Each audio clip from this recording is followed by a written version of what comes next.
Today I want to share with you the remarkable story of how workers organized themselves to demand and bring about historic changes, brave public service employees to come together, mounting a significant legal challenge, not against one department or two department or three department, against over 100 departments and agencies across Canada, representing its entire public service, representing tens of thousands of employees who've experienced exclusion, systemic discrimination, and anti-Black racism in the public service. And let me tell you, as we celebrate International Women's Day, the majority of those impacted are women. Workers are seeking $2.5 billion in compensation for loss of salary, pain and suffering, loss of pensions, and more importantly, legislative changes, legislation that impacts over 1 million workers. We're talking about Canada's federal employment equity legislation. We're also talking about designating for the first time in Canada's history the designation of Black people as a unique category, considering its historic presence in Canada.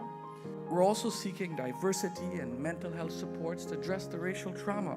Black people are the largest racialized group in Canada's public service, but it is the least paid group. The government has acknowledged it. Canada has said we have a problem in all of our institutions, and it's also supported by the government's data. Over a 30-year period, Canada's Justice Department hired 18 Black workers in permanent position.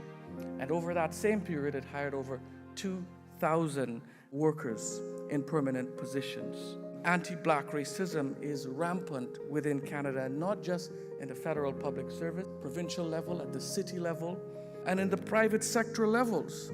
Canada is violating the human rights of Black employees. It's violating its obligations under human rights treaties. What we're seeing is that this fight is also benefiting all underrepresented groups. The government has announced that they are going to review the Employment Equity Act, and that legislation has not been changed in a very, very long time.